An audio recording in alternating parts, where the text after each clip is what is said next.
qui a déjà été président du Conseil des écrivains francophones d'Amérique. Il va venir nous lire quelques poèmes, M. Gary Cladd.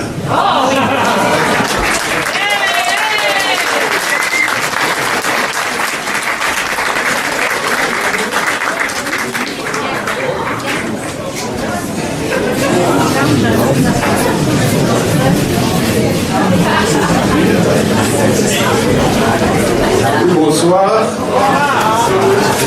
Je tiens à remercier M. Denis Trudel et tous les organisateurs de cette magnifique soirée, car toute ma vie a été consacrée à la défense de la langue française, mes études, mon travail d'écrivain et tout. Donc je me sens tout à fait à l'aise ici et tout à fait au cœur même de ma mission d'écrivain. Et puis merci au Québec de m'avoir accueilli si bien depuis 38 ans. Merci. Quelques poèmes. Les mots. Les mots sont fatigués, mes frères. Ces grands mots qu'on nous jette à la face, ils ont un goût de vomissure. Comme ces sources puantes près de la mer Caraïbe, où enfant je plongeais joyeusement malgré l'odeur de soufre. Les mots sont fatigués, mes frères. Les mots en ont assez. Et plus personne n'y croit. Les mots divisent, les mots séparent. Plus on explique, plus ils s'embrouillent.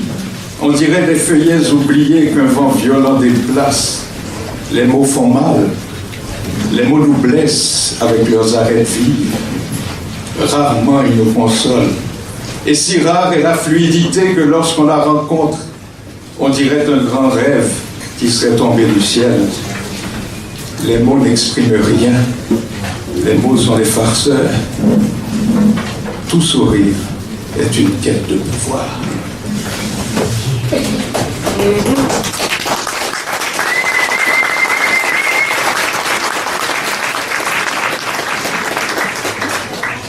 À Guillaume Apollinaire, il est grand temps de rallumer les étoiles.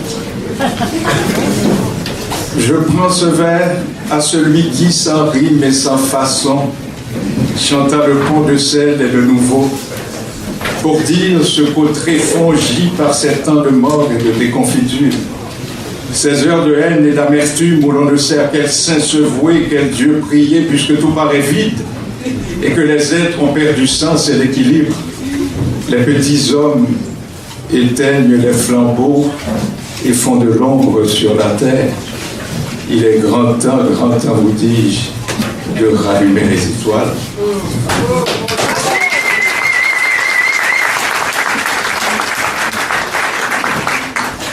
Toute terre est prison, dédiée à l'écrivain Isaac Bajé Seigneur. Fuir le long tunnel, la terre où les oiseaux sont ivres, toute terre est prison. Je replonge par les mots dans les années ténèbres, pensant trouver réponse alors que me remonte le goût acide de la terreur. Ces hommes en noir avec des lunettes noires. Je replonge par les mots dans ce monde que j'essaie d'oublier. Qu'est-ce qui m'a pris d'y revenir? Je ne sais où j'en suis et quand j'y pense, j'ignore ce que je sens tout au fond de moi-même. Voulant fuir ce passé qui toujours me rattrape et me prend à la gorge, toute terre est prison. Mais loué sois-tu, Isaac, tu m'apportes la joie, le plaisir d'un haut lieu qui pourtant n'est pas mien. Et peut-être est-ce pour ça que j'y prends tellement goût. Sa ville est pur récit, sans rancœur ni tristesse, malgré l'autre terreur qui déjà se profile, avec ses camps et cette odeur de gaz à faire vomir. Quel est donc ton secret? Dis-moi comment changer la terre en or, comment sortir d'un long passé défait, car moi aussi j'ai plus de souvenirs que si j'avais 1000 ans, même si les miens ne sont pas de Pologne, mais d'une île que je nommerais maison du diable. Je viens d'un lieu où vécut Lucifer. Il me faut maintenant m'en délivrer. Et me reviennent ces images d'un autre monde, celui d'avant la nuit où tout était si vrai. Ces images d'innocence lorsqu'avec elle j'allais sur la montagne. Chaque porte devenant un havre où l'amitié m'était offerte. C'était comme un monde irréel, un rêve ramené au sol rugueux du mal. Mais à l'époque, le mal n'existait pas pour l'enfant que j'étais. je ne comprenais pas encore que l'homme pouvait tout simplement faire le mal pour le mal. J'ignorais que cette terre de soleil deviendrait une terre d'ombre par la faute d'un plus fou que ceux qu'on enfermait, entraînant avec lui d'autres fous vêtus de noir avec des lunettes noires. J'ai vécu la folie, Isaac, et j'essaie depuis lors de trouver l'équilibre. Comme tous ceux qui jamais ne connurent les camps de la mort, mais une île transformée en un grand camp de mort.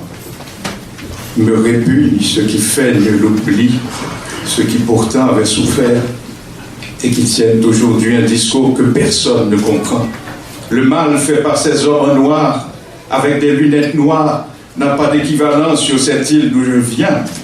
Je cherche à m'en sortir, mais toujours me reviennent ces images que je ne puis défaire. Ma terre est une prison où les oiseaux sont ivres. Toute terre est prison. Je te salue, ô Isaac Bajé Singer, mon ami, mon frère.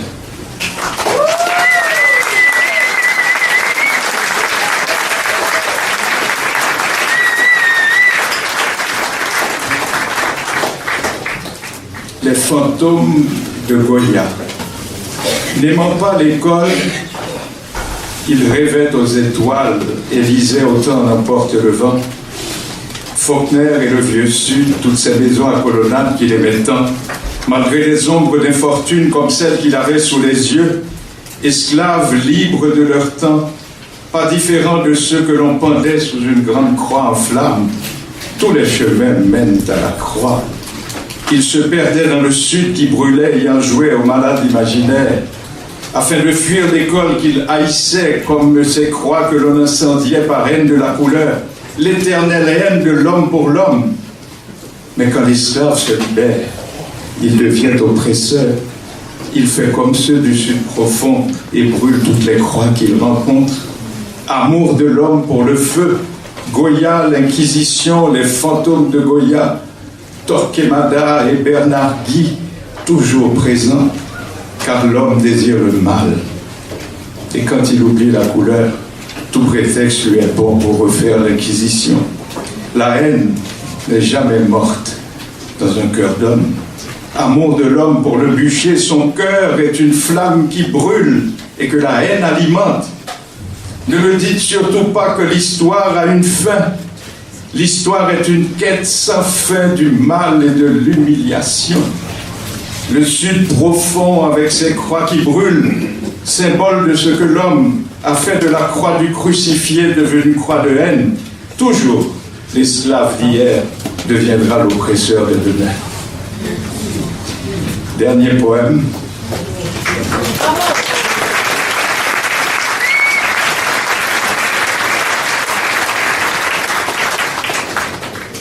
Un poème un peu plus gai. Donc ça, la poésie, c'est quand tu l'aurais. Madrid, sur des souvenirs d'il y a quelques années, au pays du grand maître qui défie les visages et de l'ours blanc plus grand que tous les autres, dans ce pays des jeux de mort, où nous voyions l'homme à la cape défier la bête mythique, nous avions des nuits fauves et des joies où l'amitié seule avait son mot à dire. C'était le temps d'avant, celui où la fissure ne perçait pas, cachée par l'enthousiasme d'une jeunesse faite de rires et de poèmes. Nous écoutions alors Garcia Lorca et Machado, Son las 5 de la tarde. C'était l'heure où les toréadors rendaient l'âme dans l'arène de Madrid, l'heure des bars et des flamencos.